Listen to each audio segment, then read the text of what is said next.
জন্য বন্টন করে ফেরেশতা, কিন্তু স্বয়ং রোজাটা বন্টন করব আমি। আস-সাওমুলি, রোজা হচ্ছে আমার জন্য।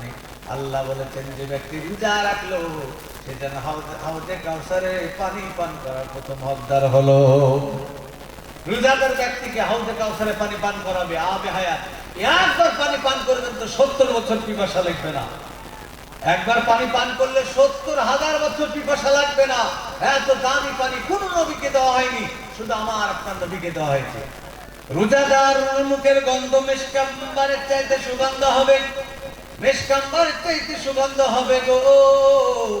এই রমজান মাসে রোজা যারা রাখবে না, নবীজি দোয়া করেছেন আল্লাহ রমজান মাসে যারা সুস্থ শরীর থাকার পরও যারা রোজা রাখলো না তাদেরকে যেন ধ্বংস করে দেয়।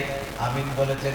এই জন্য সামনে রোজা আসছে, আপনার ফেব্রুয়ারির মনে হয় 18 তারিখ থেকে আল্লাহর কাছে দোয়া করেন যেন আমরা সবাই রোজা রাখতে পারি। বলেন আল্লাহুম্মা আমিন।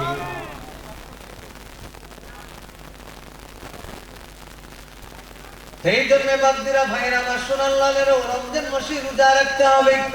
রোজা যিনি রাখবেন আল্লাহ তাকে আপনার আরশ মহল্লায় জায়গা দিবেন।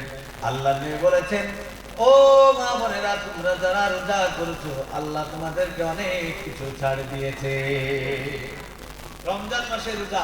একদল মহিলা নবীজির কাছে চলে আসলেন।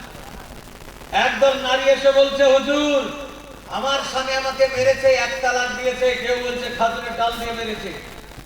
নবীজি বললেন, কিসের জন্য, কি কারণে? তো রমজান মাসে তরকারিতে লবণ ঝাল বুঝতে পারি না, এই কারণে আমাকে মেরেছে। নবীজি বললেন, তাই নাকি? বলে হ্যাঁ। এই কারণে যদি মারে, যাও আজ থেকে মশলা যাদের স্বামী অত্যন্ত কড়া তাদের জন্য হালকা তরকারি থাকা জায়েজ আছে। এখানকার মা বোনেরা ভাববে এরকম মৌলবি